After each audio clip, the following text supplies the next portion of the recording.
Alright, greetings. What's going on, everyone? This is Chris Dixon, and I'm here with another video and discussion.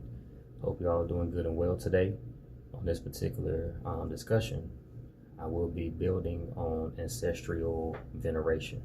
Okay, I pretty much just want to share with you all some tips as well as some precautions that you should take into consideration before you begin your ancestral work. All right.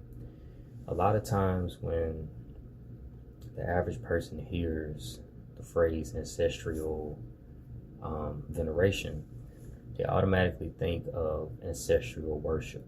Okay, and that is not what this is. Ancestral veneration is when you are paying homage to your ancestral lineage, and you are connecting on a personal level with your ancestral lineage, okay, that is within you. All right. What I teach and what I advocate is that any spirits that you work with, whether it be a god, a goddess, a daemon, an angel, or an ancestor or deceased relative, okay, always understand that you're working with your inner power. All right. You are them and they are you. Okay. They're not separate from you. So when you're working with your ancestral lineage and relatives that have made the transition, understand that you are working with your own power. Okay. What I teach is that you work side by side with the spirits. Okay. You understand that, you know, they're internally within you. Okay. They are your inner power. Okay. And you're working side by side in consorts with them. Okay. You're not worshiping them. All right. So that is what you're doing when you're working with your ancestral lineage. Okay. You're connecting with your own inner power. All right. And we often talk about, you know, generational curses. Okay. We hear that all the time. You know, it's a very common, you know, topic of discussion, you know, and just talking about, you know, the traumas and, you know, the addictions and, you know, certain behaviors that runs in the family. Okay. That stems from previous generations, you know, prior to us. And there's a lot of truth to that. So a lot of the addictions, behavior patterns you have, you know, a lot of these things were genetically passed down to you from previous generations. Okay. So ancestral veneration, okay, a part of this work is helping your ancestors or your ancestral lineage heal, okay, from these particular things. Okay, so you are technically breaking the so-called, you know, curses, or what I would like to say, ignorance. Okay, so as you deal with your internal obstacles and battles and you gain mastery and control over them and healing, okay, you're actually healing your ancestral lineage, okay, prior to you. Because a lot of your ancestors, of course, you know, made the transition, you know, with unhealed trauma. So, of course, that followed down to you. So as you heal, you know, from your traumas, you know, they're healing from theirs, you know, even though they're on the other side. Okay. So as you grow and evolve, you know, they grow and evolve. Okay. And that's the beauty of it. So that's very important to understand, you know, when you're doing this work and you are working with your ancestral lineage. Okay. Some important precautions to take in to consideration is before you begin your ancestral veneration work, and you're setting up your personal altar space to them, and you're doing these, you know, things that are essential, okay, for connecting with them. You always want to make sure that you only invite ancestors and deceased relatives who mean you well, okay, into your personal space and into your life, okay? Because not every ancestor and deceased relative of yours mean you well, okay? A lot of them made the transition with alcohol problems, you know, drug addiction, you know, some of them were drug dealers and even criminals, okay? And they made their transition, you know, still hanging on to these particular characteristics and behaviors, all right? And their spirits are trapped in what, you know, a lot of people would say the in-between realm, okay? And they are seeking to utilize a vessel in the later day generation, okay, which is right now, or if they were alive in this current generation and they made the transition, they're still looking to utilize a vessel, okay, within their within the generation, you know, after them, so that they can continue these particular behaviors, okay, here on the earthly plane, okay, just through another vessel. So if you're not careful and you don't take the necessary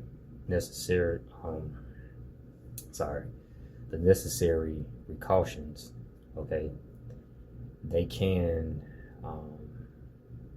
utilize your vessel and continue these particular behaviors, all right?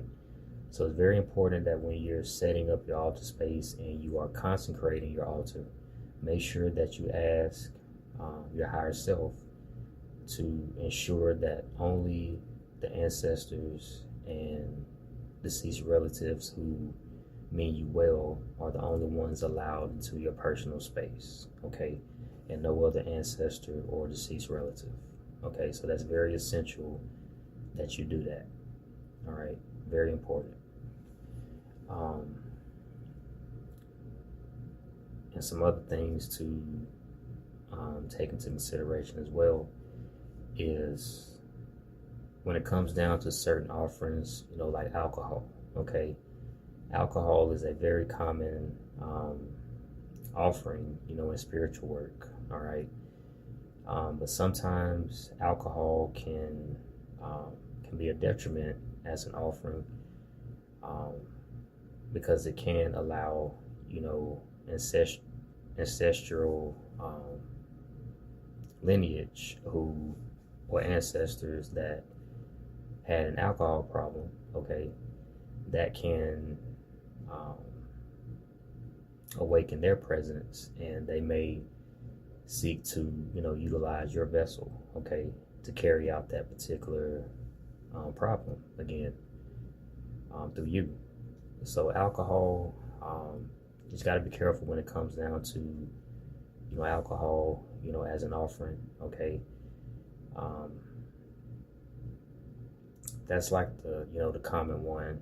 But it can be any type of offering, you know, that's relating to a personal struggle, you know, that they had, all right? So just be careful with, you know, offerings of that nature, okay?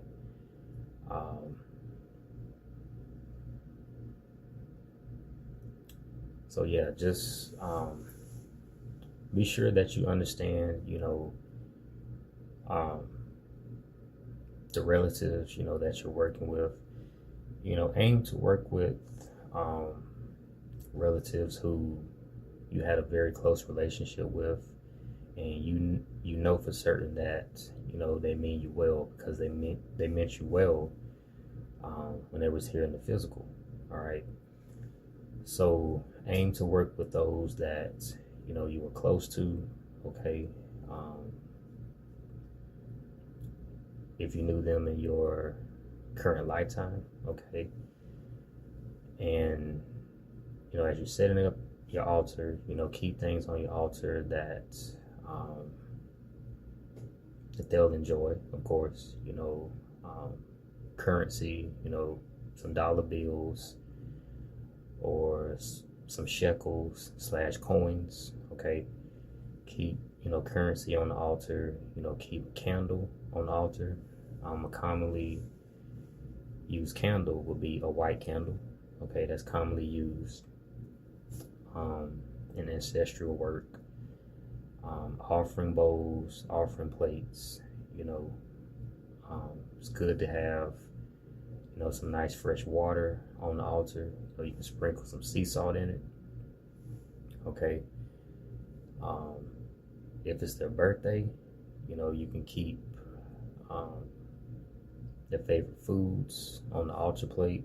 For the birthday, just let it sit. You want to have you an incense holder. Okay. So as you give your incense offering, and tobacco is good. If you want to burn some tobacco on the altar, okay. That's also an essential offering as well. Okay. So just think about the type of offerings that you're giving. Don't give anything that you don't feel comfortable giving. Like I said, with alcohol, if you don't feel comfortable, giving alcohol as an offering, don't do it. If you don't feel comfortable doing any of those things, you don't have to do it. All right. So, use your discernment, when you're doing your work. That's one of the most important things, is just use your discernment, use common sense. Okay. Because these things will, take you far, in your working. Okay. You will get results, and you will get them safely, when you take the necessary, precautions and steps. All right. Always make sure that you have the picture, okay, on your altar as well, and just make sure that it's a picture of just them, okay, the deceased, relative, all right, or relatives, so to speak. Don't have any, family members that are still alive, in the picture, okay? So just make sure that it's just them, all right? So have the pictures, on your altar, the deceased relatives who you feel closely connected to, and you had a good relationship with them, or even if you didn't know them and you still feel closely connected to them, okay? Just have their pictures, on your altar space, all right?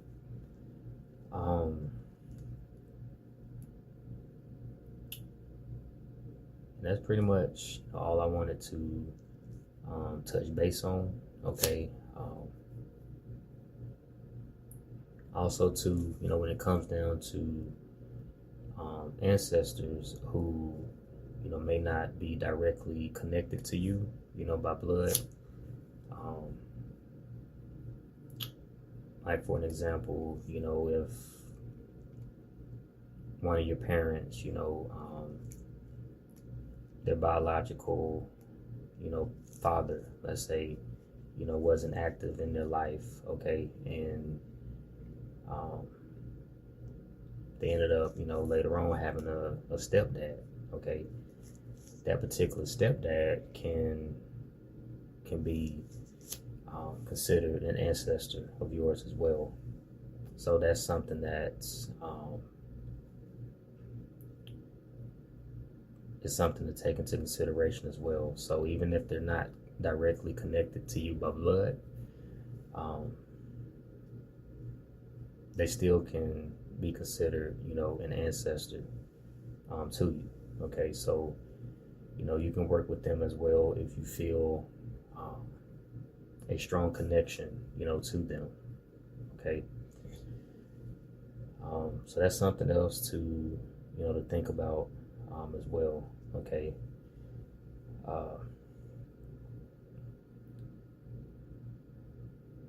That's pretty much all I wanted to talk about for this particular discussion. Make sure you keep your altar space clean. Keep it cleansed, sage down. You can spray it down with, Florida water, in a spray bottle. okay, like right here.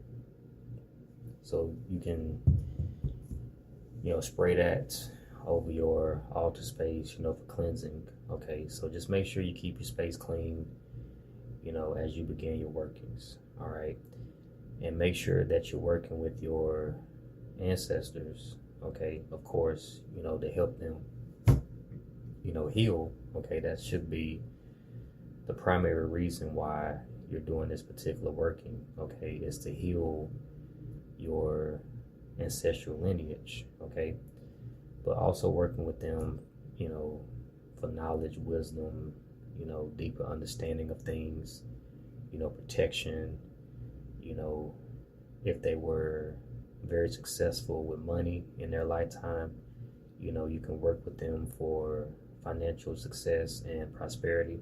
All right. So it's really just understanding, you know, the ancestral lineage, okay, of yours. All right. And just understanding and knowing, who you're working with. Okay. That's very essential. All right. But that's pretty much all that I have for this particular discussion. I hope that you all enjoyed it. If you did and you got something from it, please like, subscribe to the channel, share with those who you feel that this will resonate with and help. Continue to listen to my podcast, the Tunnel Vision Podcast, on Spotify and all other major podcast platforms. All right. If you have any questions about anything, feel free to send me an email. All right. I am doing, services now. I do spiritual readings, shadow work readings, oracle readings, deity readings, as well as spiritual consultations. Okay. In case you just had any questions about the occult, spirituality, and things of that nature. So just hit me up in my email if you're interested in my services. Okay. That's pretty much all that I have for this particular video and discussion. All right. I wish you all the best of success in your spiritual workings, wherever that may be. And I will talk to you all on the next discussion. Peace.